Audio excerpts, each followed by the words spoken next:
അസുര പ്രണയം. രചന രുദ്രാംശി പാർവതി. അവതരണം അഷിക. ഡ്രൈവ് ചെയ്യുന്ന അർജുന്റെ ഓപ്പോസിറ്റ് കോ ഡ്രൈവർ സീറ്റിൽ വീർത്ത വയറും വീർപ്പിച്ച മുഖവുമായി വേദയും. ഇപ്പൊ പൊട്ടു എന്ന പോലെ ചിരിയടക്കി പിടിച്ച് പിന്നിൽ യാദവും ഗീതവും മിഴിയും ഹരിയും. കുഞ്ഞു വേണമെന്ന ആഗ്രഹം കാത്തിരിപ്പുമായിരുന്ന അർജുനും വേദിക്കും 9 മാസം മുമ്പാണ് ദൈവം അങ്ങനെ ഒരു അനുഗ്രഹം കൊടുത്തത്. വൈകി വന്ന വസന്തം പോലെ ദൈവം അനുഗ്രഹിച്ചപ്പോൾ അർജുന് കിട്ടിയത് 3 പണികളായിരുന്നു. വേദയുടെ വയറ്റിൽ അവന്റെ 3 കുരുന്നുകൾ. അതോടെ അർജുൻ ശാന്തിയുടെയും സമാധാനത്തിന്റെയും പാത സ്വീകരിച്ചു. ഇപ്പൊ കണ്ണിൽ വിരല് കൊണ്ട് കുത്തിയാപ്പോൾ അർജുന് ദേഷ്യം വരില്ല. പകരം വേദ അത് ഏറ്റെടുത്തു. പ്രഗ്നന്റ് ആണെന്ന് അറിഞ്ഞപ്പോ തൊട്ട് വേദയെ എല്ലാവരും നല്ല കെയർ കൊടുത്താണ് നോക്കുന്നത്. അർജുൻ ഇപ്പൊ വർക്ക് ഫ്രം ഹോം എടുത്ത് അവൾക്കൊപ്പം ഇപ്പോഴും ഉണ്ടാകും. ആദ്യത്തെ 3 മാസം സാധാരണ പോലെ തന്നെ ഛർദിയും ക്ഷീണവും മടിയുമായൊക്കെയായി വേദയാകെ വലഞ്ഞിരുന്നു. 3-ാം മാസത്തെ സ്കാൻ കഴിഞ്ഞ് 3 പേരാണെന്ന് അറിഞ്ഞപ്പോ വേദയെ ഉള്ളങ്കയിൽ വെച്ചാണ് അർജുൻ നോക്കുന്നതും. അതിന്റെ കൂടെ ഛർദിയൊക്കെ കഴിഞ്ഞ് ക്ഷീണമെല്ലാം ഒരുവിധം മാറിയപ്പോ വേദയ്ക്ക് ശാരീരികവും മാനസികമായി ഒരുപാട് മാറ്റങ്ങളുണ്ടായി.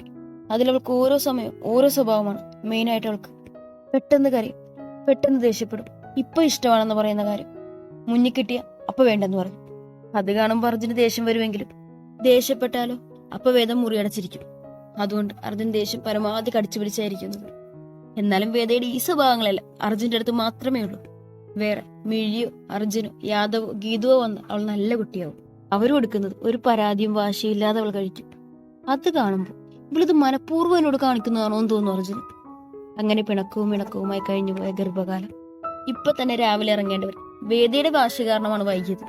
അതിന്റെ ദേഷ്യത്തിൽ ഇടയ്ക്കിടെ അവളെ നോക്കി പഠിപ്പിക്കുകയാണ് അർജുൻ. അവൻ നോക്കുമ്പോ ചുണ്ടു കുറിപ്പിച്ച് വയറ്റിൽ തലോടി മുഖം തിരിച്ചു കളയോളൂ. എന്നാലും ഏട്ടത്തി പറഞ്ഞ കളറിന് എന്തായിരുന്നു ഒരു കുഴപ്പം? കഷ്ടം തന്നെ. എന്തെങ്കിലും ഒരു ഗർഭിണിയല്ലേ?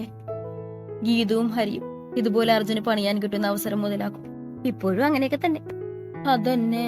എന്നാലും അർജുനെ പാവം വേദ. ആ ക്രീം കളറിന് എന്തായിരുന്നു ഒരു കുഴപ്പം? യാദവ് കൂടി ചേർന്നതും. വേദയുടെ മുഖം ബലൂൺ പോലെ വീർത്തു. അർജുൻ മുന്നിലെ കണ്ണാടിയിൽ കൂടി എല്ലാത്തിനും നോക്കി പഠിപ്പിച്ചു. അതാ ദേവേട്ട, എനിക്ക് കല്യാണത്തിന് ഞാൻ അതേ ഇടും.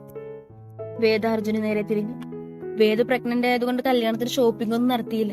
അങ്ങനെ രാവിലെ ഇറങ്ങുമ്പോഴാണ് എല്ലാരും ഡ്രസ്സ് എടുക്കാൻ കയറിയത്. അവിടെ ഇറങ്ങിയപ്പോ തന്നെ വേഗത്തിൽ നടന്നെന്നും പറഞ്ഞ് അർജുൻ അവളോട് ദേഷ്യപ്പെട്ടു. അല്ലെങ്കിൽ 3 കുഞ്ഞുങ്ങളുമായി നിറവയറോടെ കുട്ടിത്താനവനെ പോലെ നടക്കുന്നവളെ കാണുമ്പോ അർജുനാണ് ശ്വാസം മുട്ടി. ബാക്കിയുള്ളവർ അങ്ങനെയാണെങ്കിൽ വേദക്കൊരു കുലുക്കൂല. അങ്ങനെ ഷോപ്പിൽ കയറി മിഴിയും ഗീതവും സാരി എടുക്കുന്നത് കണ്ട് വേദയും എടുത്തൊരു ക്രീം കളർ സാരി. ഈ അവസ്ഥയിൽ സാരി വേണ്ട, ഗൗൺ ഇട്ടാ മതിയെന്ന് അർജുനും. അതോടെ വഴക്കായി ഇണക്കവായി. വേദ കാറി കയറി ഇരിപ്പുമായി. പിന്നാലെ അർജുൻ കയറിയിരുന്നത്. അവൾക്ക് ഗൗണും ആ സാരിയും എടുത്ത് അർജുനും ഡ്രസ് എടുത്ത് ബാക്കിയുള്ളവർ. ആ വഴക്കാണ് ഇപ്പൊ കാറിൽ. വേദ ആ സാരി എടുത്ത് തിരക്കി നടക്കുമ്പോ എവിടെയെങ്കിലും വീണ എന്ത് ചെയ്യും? നിന്റെ മക്കളുടെ സേഫ്റ്റി ഓർത്താ ഞാൻ പറഞ്ഞേ. ഡെലിവറി കഴിഞ്ഞിട്ട് നീ സാരി എടുത്തോ. ഇപ്പൊ വേണ്ട, ഒന്നും മനസ്സിലാക്ക്. അർജുനും അവളോട് പറഞ്ഞു. അല്ലെങ്കിലും മക്കൾ വെച്ചൊരു ഒറ്റക്കെട്ട, ഞാൻ മാത്രം പുറത്തു. എനിക്ക് വേണ്ടത്. വേദം മുഴച്ചു പൊങ്ങുന്ന വയറ് തലോടിക്കൊണ്ട് പറഞ്ഞു. 3 പേരുള്ളത് കൊണ്ട് തന്നെ വയറിലെ ചലനങ്ങൾ ഡ്രസ് നേരെ വെച്ചാൽ പോലും കാണാൻ കഴിയും. അത് കണ്ടതും അർജുന്റെ കണ്ണുകൾ അവളുടെ ഉദരത്തിലേക്ക് തന്നെയായി. പിന്നിലിരുന്നവർ അവളുടെ വയറിലേക്ക് നോക്കി ചിരിച്ചു. കണ്ടോ, എന്റെ മക്കൾക്ക് ബോധമുണ്ട്, അർജുൻ പറഞ്ഞുകൊണ്ട് ആ വയറിൽ പതിയെ തലോടി. വേദ ചുണ്ടുകൂട്ടി മുഖം തിരിച്ചിരുന്നു. അങ്ങനെ മണിക്കൂറുകൾ പിന്നിട്ട് ഇടയ്ക്ക് നിർത്തി അവർ കൗശിയുടെ വീട്ടിലെത്തി. എങ്ങനെയുണ്ട് വേദ, ഓക്കെ അല്ലേ? കാറിൽ നിന്ന് അർജുൻ പിടിച്ചിറക്കുന്നവളെ കണ്ട് കൗശി ഓടി വന്ന് ചോദിച്ചു. കുഴപ്പമൊന്നുമില്ല ഏട്ടാ, വേദ ചിരിയോടെ തന്നെ പറഞ്ഞു. ഗീതുസേ മിഴി. കൗശി അവരെയും ചേർത്ത് പിടിച്ചു. നടന്നു തുടങ്ങിയതിനു ശേഷം ഗീതയിടയ്ക്കിടെ ഇവിടെ വരാറുണ്ട്. അല്ലെങ്കിലേ വീട്ടിൽ വരുന്നവരെ ആഹാരം വയറ് നിറച്ച് കഴിപ്പിച്ചു വിടുന്നവരാണ് കൗശിയുടെ ഫാമിലി. വേദയുടെ നിറവയറും കൂടി കണ്ടതും പെണ്ണുങ്ങളെല്ലാം കൂടി അവളങ്ങ് വളഞ്ഞു. അവളെ പരിചരിച്ചു ആഹാരമൊക്കെ കൊടുത്തു എല്ലാവരും ചുറ്റും കൂടി. ആ ഗ്യാപ്പിലാണ് അർജുനൊന്ന് ശ്വാസം വിട്ടത്. പാവം അർജുൻ. അങ്ങനെ ആളും ആരോഗ്യയായി. കൗശിയുടെ വിവാഹ ദിവസമെത്തി. Kaushik Akbar, Alfiya Jafar, wedding day. വേദ ഇത് മതി, വാ മാറ്റിക്കേ. അർജുൻ കയ്യിലെ ഗൗണം പിടിച്ച് ബെഡിലിരിക്കുന്ന പോലെ നോക്കി വിളിച്ചു. വേദ മൈൻഡ് പോലും ചെയ്യാതെ മുഖം വീർപ്പിച്ചിരുന്നു. വേദ നല്ല മോളല്ലേ, വാ ഈ ഡ്രസ് ഇടാ. ഇതിലെന്റെ വേദ സുന്ദരി കുട്ടിയാ, like a chubby doll. Arjun അവസാന അടവ് പോലെ അവളെ കുഞ്ചിച്ചു. സത്യമായിട്ടും? വേദ അവനെ കണ്ണു ചുരുക്കി നോക്കി. സത്യമായിട്ടെത്തി? അല്ലെങ്കിൽ തന്നെ ഗുണ്ടുമണിയായി കവളൊക്കെ ചുവന്ന് സുന്ദരിയായില്ലേ. അപ്പൊ ഈ ഗൗണും കൂടി ഇട്ട് അടിപൊളിയായിരിക്കും. മിഴിയും ഗീതും അവൾക്ക് കഴിക്കാനുള്ളതുമായി വന്ന് പറഞ്ഞു. എന്നാ ഇത് മതി, വേദ ചിരിയോട് പറയും. അർജുൻ നന്ദിയോടെ പെങ്ങന്മാരെ നോക്കി. അവൻ പതിയെ അവളെ ഡ്രസ്സിംഗ് റൂമിൽ കൊണ്ടുപോയി ഡ്രസ്സ് ഇടിയിച്ച് കണ്ണാടിയിൽ മുന്നിലിരുത്തി. പതിയെ അവൻ തന്നെ അവളുടെ ഇഷ്ടത്തിന് അവളെ ഒരുക്കി കൊടുത്തു. മിഴിയും ഗീതും കൂടി ആ ഗ്യാപ്പിൽ അവളെ കഴിപ്പിക്കുകയും കൂടി ചെയ്തു. എല്ലാം കഴിഞ്ഞ് ആൽഫിയുടെ വീട്ടിലേക്ക് എല്ലാവരും യാത്രയായി. മുസ്ലിം രീതി വെച്ച് പയ്യന്റെ വീട്ടിൽ നിന്ന് പെണ്ണിനെ ഡ്രസ്സും ഓർണമെന്റ്സ് ഒക്കെ കൊണ്ടുപോയി അതെല്ലാം അണിയിച്ച് പയ്യന്റെ കുടുംബക്കാരാണ് പെണ്ണിനെ ഓഡിറ്റോറിയത്തിൽ കൊണ്ടുവരുന്നത്.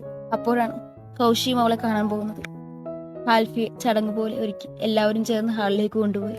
അവിടെ വെച്ച് മിന്നുമാല ചേർത്ത് രജിസ്റ്ററിൽ ഒപ്പുവെച്ച് കഴിഞ്ഞാൽ അവരുടെ ചടങ്ങുകളൊക്കെ അവസാനിക്കും. പിന്നീട് സൽക്കാരമാണ്. അങ്ങനെ എല്ലാം മനോഹരമായി പൂർത്തിയായത്. അർജുനും യാദവും പ്രിയ കൂട്ടുകാരന് ഗിഫ്റ്റൊക്കെ നൽകി ആഘോഷത്തോടെ അവസാനിച്ചു. അപ്പോഴും എല്ലാത്തിനും മുന്നിൽ നിൽക്കുമ്പോഴും അർജുന്റെ കണ്ണ് അവന്റെ അംശത്തെ ചുവക്കുന്നവളായിരുന്നു. പിറ്റേന്ന് വെളുപ്പിനെ യാദവ്, ഹരി! അർജുന്റെ വിളിയെ ആ വീട് തന്നെ ഉണർന്നു. ഏട്ടത്തി! വേദയെ കയ്യിൽ താങ്ങി വരുന്നവനെയും അവന്റെ കയ്യിൽ കിടന്ന് അലറിക്കരയുന്നവളെയും കണ്ട് വേദയ്ക്ക് പെയിൻ വന്നു എന്ന് മനസ്സിലായി. ഒട്ടും വൈകാതെ യാദവ് വണ്ടിയെടുത്ത് ഹരിയും അർജുനും കൂടി വേദയെ വണ്ടിയിൽ കയറ്റിയതും ഹോസ്പിറ്റലിലേക്ക് തിരിച്ചു. പെട്ടെന്ന് ഹോസ്പിറ്റലിലെത്തിയതും വേദയെ ലേബർ റൂമിൽ കൊണ്ടുപോയതും കൗശിയുടെ ഫാമിലി, കൗശിയും ഗീതവും മിഴിയും എല്ലാം ഹോസ്പിറ്റലിലെത്തിയതുമൊക്കെ ഞൊടിയിടയിൽ കഴിഞ്ഞു. അങ്ങനെ കാത്തിരിപ്പിനൊടി രാവിലെ 9 മണിയോട് അടുപ്പിച്ച് 3 നേഴ്സുമാർ 3 കുഞ്ഞുങ്ങളെയും കൊണ്ട് പുറത്തേക്ക് വന്നു. 2 ആൺകുട്ടികളും 1 പെൺകുട്ടിയും. അർജുൻ നിറഞ്ഞ കണ്ണുകളോടെ നിറഞ്ഞ സന്തോഷത്തോടെ 3 പേരെയും മാറി മാറി എടുത്ത് നെറ്റിയിൽ ചുംബിച്ചു. വേദ, അവൻ അവരോട് തിരക്കി. സുഖമായിരിക്കുന്നു, കുറച്ചു കഴിഞ്ഞ് റൂമിലേക്ക് മാറ്റും, അവൻ പറയവേ ആശ്വാസത്തോടെ അവൻ ദൈവത്തിന് നന്ദി പറഞ്ഞു. പിന്നെയും 1.5 മണിക്കൂർ കഴിഞ്ഞ് വേദയെ റൂമിലേക്ക് മാറ്റി.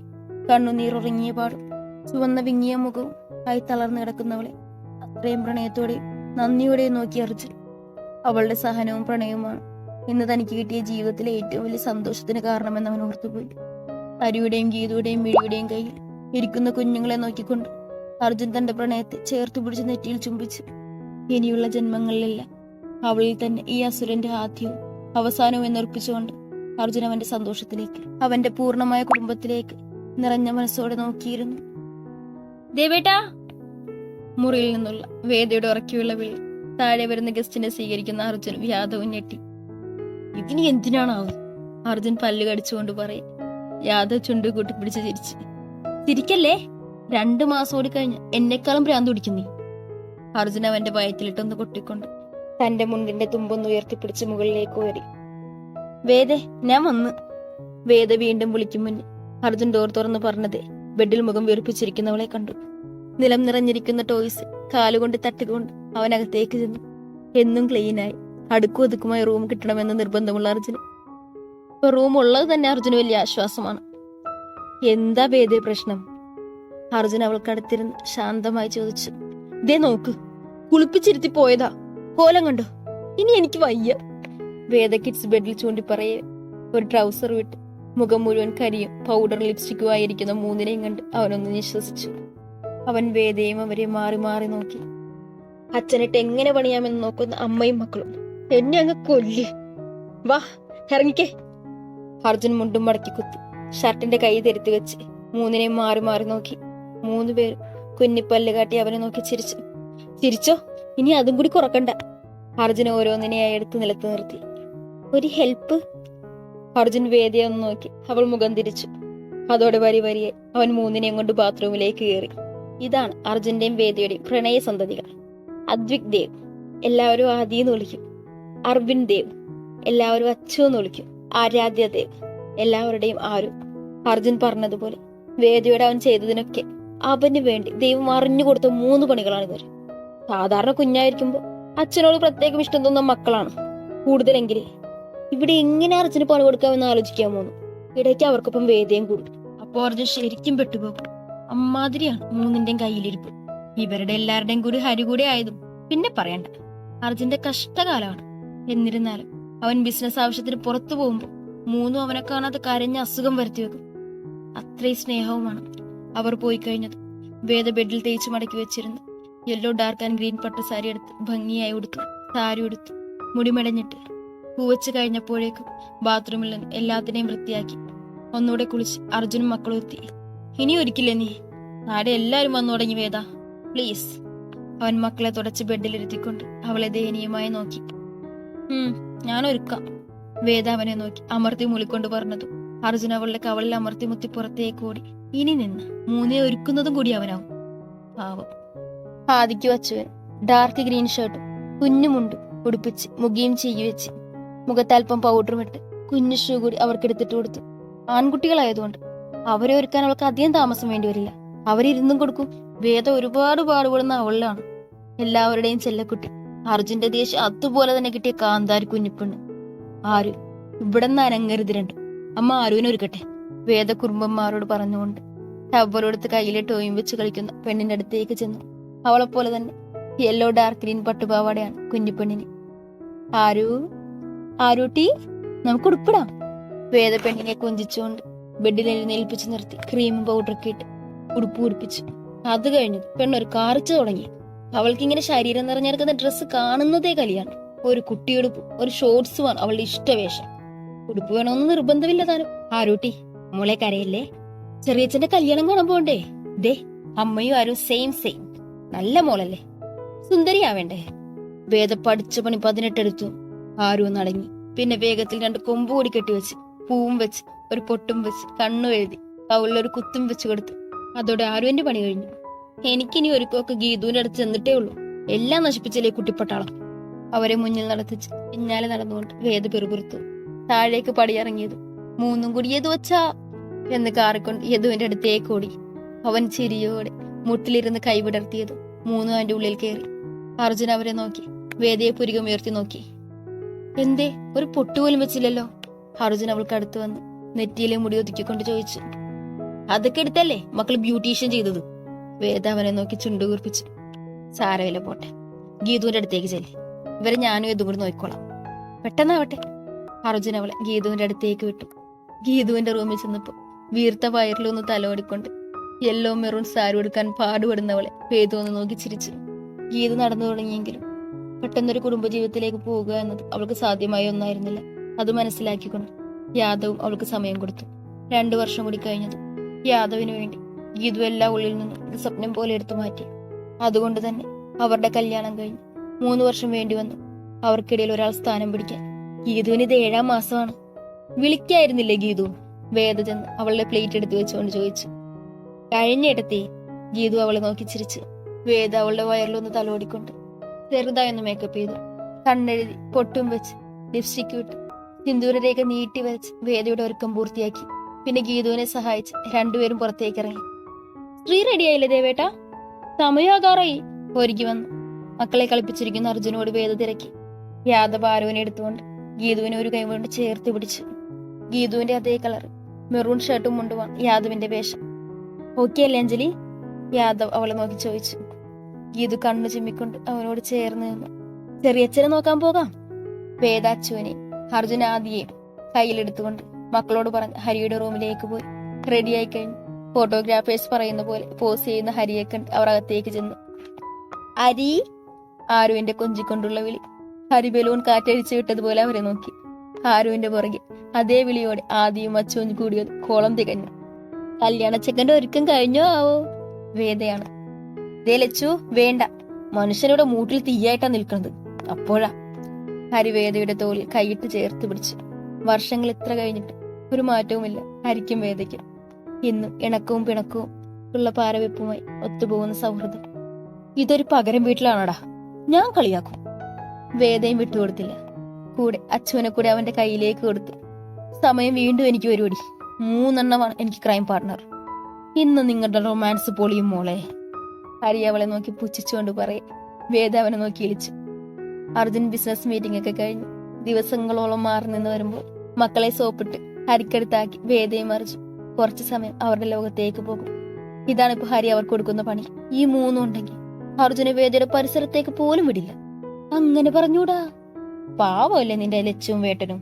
ദേ ഇന്നലെ പാതിരാത്രിയാണ് എത്തിയത്. ക്ഷീണം പോലും മാറിയിട്ടില്ല.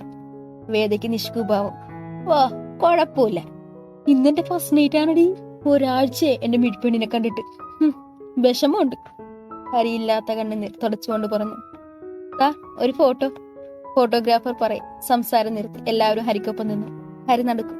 അവന്റെ അപ്പുറവും ഇപ്പുറവുമായി വേദയും ഗീതുവും. വേദയുടെ കയ്യിൽ അച്ചുവും. അവർക്കടുത്തായി ആദിയും എടുത്ത് അർജുനും. ഗീതുവിന്റെ അടുത്ത് ആരവിനെ എടുത്ത് യാദവും.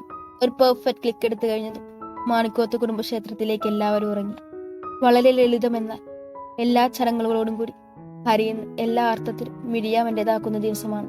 എൻഗേജ്മെന്റ് നടത്തി ഒരാഴ്ച കഴിഞ്ഞതും ചെക്കനും പെണ്ണും ഒരു വീട്ടിൽ പാടില്ലെന്നും പറഞ്ഞു മിഴി വസിഷ്ഠ കുടുംബത്തിലേക്ക് ഒപ്പം കൊണ്ടുപോയി. അന്നത്തെ ഹരിയുടെ അരിയും അർജുന്റെ ഉപദേശവുമായപ്പോൾ ശ്രദ്ധ പിന്നെ നന്നായി. എന്നാലും കുറച്ച് ടൈം എടുത്തു വേദയോടും മിഴിയോടും അവളൊന്നും മിണ്ടാൻ. അങ്ങനെ മിണ്ടിക്കഴിഞ്ഞപ്പോൾ പഴയ അവജ്ഞയൊക്കെ പോയി. ശ്രദ്ധ ഇപ്പൊ അവരെ പോലെയാണ്. അതുകൊണ്ട് തന്നെ മിഴിയെ കൊണ്ടുപോകാൻ ശ്രദ്ധ തന്നെയായിരുന്നു മുന്നിൽ.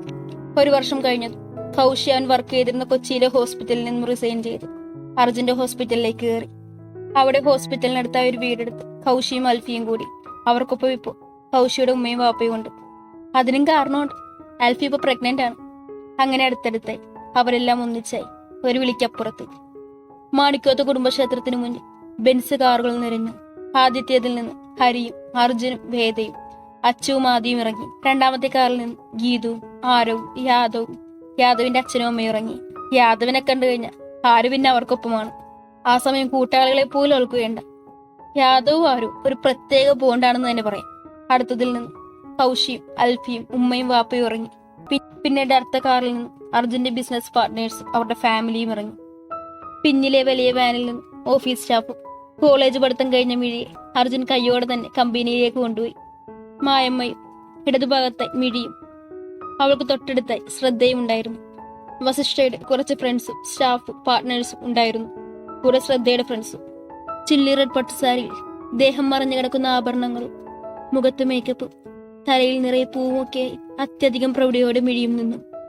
അവളുടെ മുഖത്തുള്ള മായാത്ത ചിരി തന്നെയായിരുന്നു അവളുടെ യഥാർത്ഥ ഭംഗി. അർജുനും വേദയ്ക്ക് നടുവിലായി നടന്നു വരുന്ന ഹരിയെ അവൾ കണ്ണെടുക്കാതെ നോക്കി. തന്റെ പ്രണയം വർഷങ്ങളായി താൻ മനസ്സിൽ പ്രതിഷ്ഠിച്ച മുഖം ഒരു വേള മിഴിയുടെ കണ്ണു നിറഞ്ഞുപോയി. തന്നെ നോക്കി കണ്ണു ചിമ്മിച്ചിരിക്കുന്നവനെ നോക്കി അവളും ചിരിച്ചു. അവൾക്കടുത്തായി ഹരി ചെന്ന് നിന്നതും അവൾക്ക് ചുറ്റുമായി ബാക്കിയുള്ളവർ നിരന്നു നിന്നു. അപ്പോഴേക്കും പൂജാരി ഇറങ്ങി വന്നതും അർജുൻ താരി അദ്ദേഹത്തിന് കൈമാറി. പൂജാരി അതും കൊണ്ട് തിരികെ അകത്തേക്ക് കയറിയതും ഹരിയും മിഴിയും കൈകൂപ്പി പ്രാർത്ഥിച്ചു.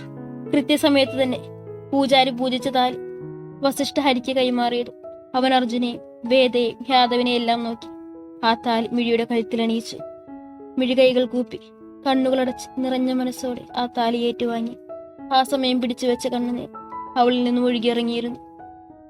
പക്ഷെ അത് കവളിൽ പതിക്കും മുന്നേ ഹരിയെ തുടച്ചു നീക്കി അവളെ ചേർത്ത് പിടിച്ച് ആ നെറ്റിയിൽ ചുംബിച്ചു. പരസ്പരം മാലയണിഞ്ഞ് ഹാരം ചാർത്തിക്കഴിഞ്ഞതും കശ്യപ് കന്യാദാനം ചെയ്തു. എല്ലാം കഴിഞ്ഞ് അവർ രജിസ്റ്ററിൽ ഒപ്പുവെച്ചതുകൂടി കല്യാണ ചടങ്ങുകൾ പൂർത്തിയായി എല്ലാവരും ഇറങ്ങി. AD കൺവെൻഷൻ സെന്ററിൽ വെച്ചാണ് സദ്യ. അവിടെ അന്ന് വൈകിട്ടാണ് റിസപ്ഷൻ. ഹരിയുടെ കൈയും പിടിച്ച് മിഴി കാറിൽ കയറി. അർജുനും വേദി മക്കളെയും കൊണ്ട് കയറി. അവരുടെ കാറ് പോയത് അവിടേക്കായിരുന്നു. അവരുടെ അച്ഛനും അമ്മമാരും ഇറങ്ങുന്ന മണ്ണിലേക്ക്. ആ അസ്ഥിത്തറയ്ക്ക് മുന്നിൽ ഹരിയും മിഴിയും അർജുനും വേദയും അവരുടെ 3 മക്കളും നിറഞ്ഞ ചിരിയോടെ സന്തോഷത്തോടെ അവരെ നോക്കി നിന്നു. ഹരിക്ക് അവൻ ആഗ്രഹിച്ച അവന്റെ അമ്മമാരോട് പറഞ്ഞ ആഗ്രഹം പൂർത്തിയാക്കിയ ദിവസമായിരുന്നു അത്. അവന്റെ ലക്ഷ്യം എല്ലാ സന്തോഷത്തോടെയും അവകാശത്തോടെയും അവന്റെ ഏട്ടന്റെ കൈപിടിച്ച് അവർക്ക് മുന്നിൽ നിൽക്കുന്ന ദിവസം ഇനിയുള്ള അവരുടെ സന്തോഷങ്ങളുടെ മാത്രം ദിവസങ്ങളിൽ അവസാനിച്ചു. എന്റെ പ്രിയ എഴുത്തുകാരി രുദ്രാംശി പാർവതി നൽകി അതിമനോഹരമായ അസുരപ്രണയം എന്ന സ്റ്റോറി നിങ്ങളിലേക്ക് നല്ല രീതിയിൽ തന്നെ എത്തിക്കാൻ സാധിച്ചു എന്ന് ഞാൻ വിശ്വസിക്കുകയാണ്. അതുപോലെ തന്നെ ഈ സ്റ്റോറിക്ക് നിങ്ങളിൽ നിന്നും എനിക്ക് കിട്ടിയ സപ്പോർട്ട് എന്ന് പറയുന്നത് വളരെ വലുതായിരുന്നു. ഈ നിമിഷം രുദ്രയോടും എന്നെ സപ്പോർട്ട് ചെയ്ത് നിങ്ങൾക്ക് എല്ലാവർക്കും ഞാൻ എന്റെ നന്ദി അറിയിക്കുകയാണ്. നാളെ മുതൽ നമ്മുടെ ചാനലിൽ ഹർഷ എഴുതുന്ന നിന്നിലലിയ എന്ന സ്റ്റോറി അപ്ലോഡ് ചെയ്യുന്നതാണ്. ഇതുപോലെ തന്നെ അസുര പ്രണയത്തിനും രാക്ഷസ പ്രണയത്തിനും ഒക്കെ നൽകുന്ന അതേ സപ്പോർട്ട് നിങ്ങളിൽ നിന്നും ഞാൻ പ്രതീക്ഷിക്കുകയാണ്.